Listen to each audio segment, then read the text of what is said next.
everybody, and welcome back to my 6-part introduction to world building series.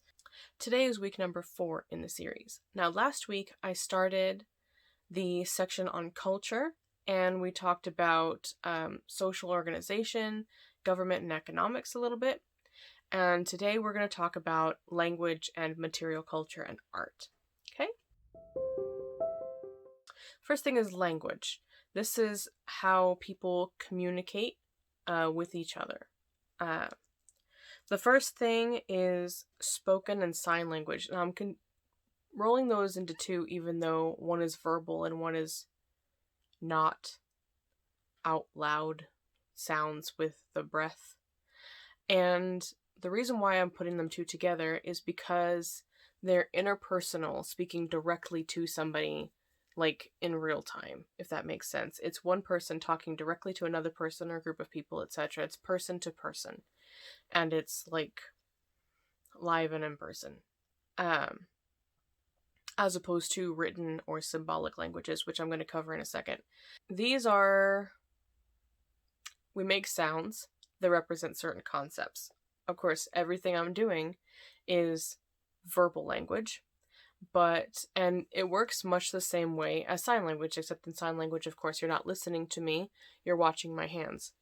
But it's the same sort of thing. It's sounds or symbols that represent certain concepts in a more or less literal way. It's probably going to make sense in context. Anyway, so spoken language and sign language serve more or less the same function. It's people talking to each other directly, right? And a lot of the words that make up a language are specific to the culture. There are a lot of things that can't be translated, and this might be a good source of conflict for you in your story if you have people from different areas who communicate differently and they don't have words that translate exactly. There could be some misunderstanding there, and it's a good source of conflict, or just some angst about not speaking the language or whatever. Any place where there can be a language barrier issue is a good source of conflict.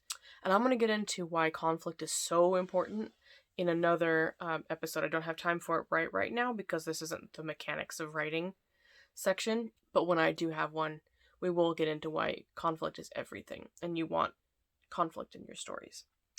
So then the next thing we have is written language. Written language is shapes that relate to sounds and concepts. So obviously we have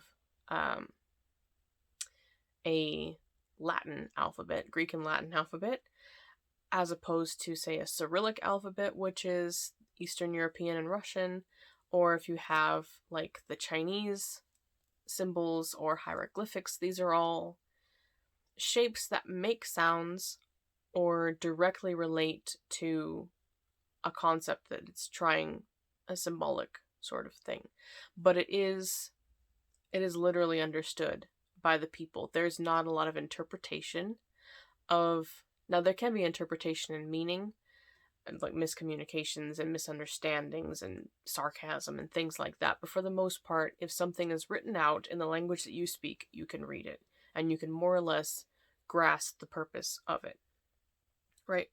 And that obviously can be written by one person. It can be thought to be written by another person in the case of things like forgeries. These are things that can be messages intended for one person, but someone else finds them. This is an important part of language. And then we have subconscious languages, which is imagery with a symbolic meaning. So an example of this would be like the language of flowers, which is like, it's not just a bouquet of flowers, there's actually a hidden meaning in there. Or a lot of paintings have this sort of imagery in them. A lot of things like Bible scripture or a lot of literature will have hidden messages if you know how to look. All three of these things have barriers to them also, so they can be used to exclude certain people or include certain people. So spoken languages, obviously out loud verbal languages, will exclude people who have hearing issues, but sign language will also exclude people who don't know sign language. written language will exclude people, first of all, who don't speak that language, and second of all, people who are illiterate. And then the symbolic is an even smaller group of people who understand the hidden symbols. Language also can define a group of people. Just a very, very small scale example. If you look at the differences between American and British English, you can clock someone immediately by how they spell, like, the word color. Like, you know immediately that person is American or that person speaks British English, which could be even like a Canadian or an Australian, because they also use the British spelling of a lot of words. So language can tell a lot about a culture, and it can tell a lot about a person. The second thing I want to talk about in this video is artifacts and physical culture and art. Now, this is the heart and soul of archaeology. Archaeology is the study of past cultures through their material artifacts. Now, that's not to say that we don't also read history, but we're looking at the hard evidence, as it were, as opposed to eyewitness testimony. So this refers to anything that the culture physically makes that was not already present in the landscape, and also the function for it.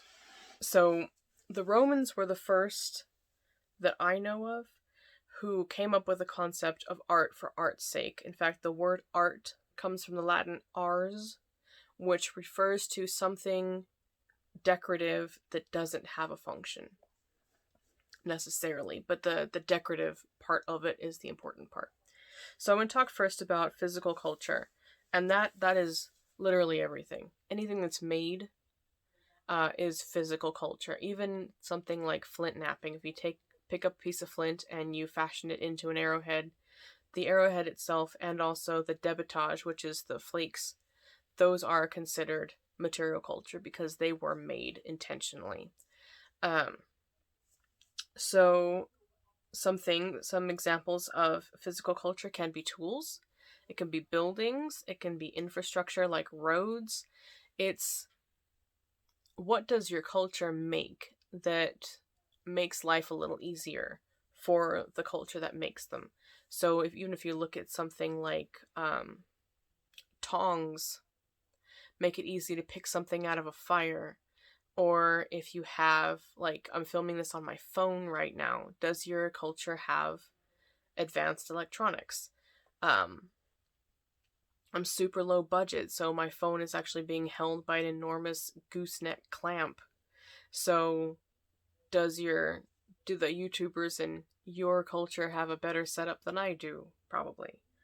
But it's that sort of thing. It's anything that they use. So have a think about what tools they use. This is obviously mostly helpful if you're making up a new culture. If this is mostly based on Earth or mostly based on something else, like if you're doing high fantasy, like everybody's going to recognize bows and swords and saddles and that sort of thing. Also, what do the buildings look like? Why do they look the way they do?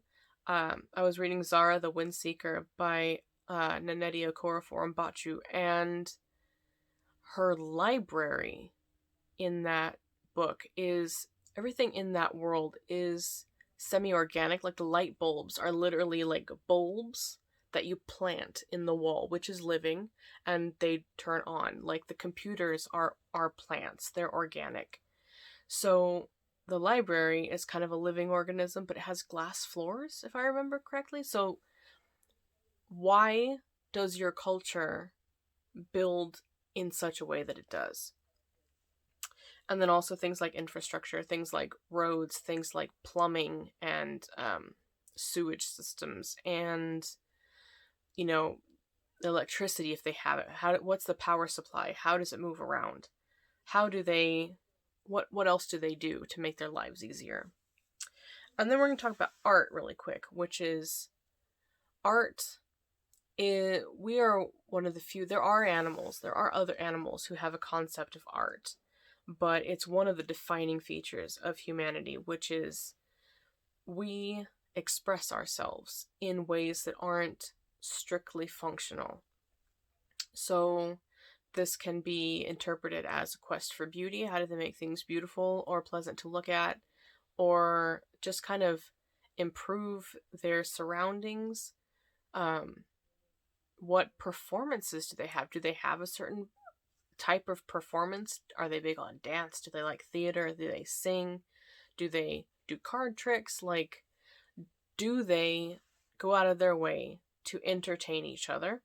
Do they have things like poetry and literature where they use words to express deep concepts or to celebrate the world around them or each other?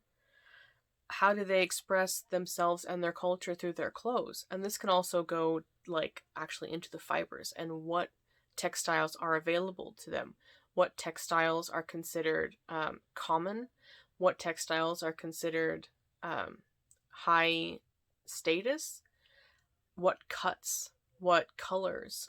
So how do they express themselves? Do they use a lot of accessories? Do they not accessorize at all? And what message is that meant to send? And the last thing is art for art's sake. So things like paintings, which now we're getting at, when I say art for art's sake, I'm not trying to be dismissive of art, because obviously all art is readable. There is so much you can tell about an artist, but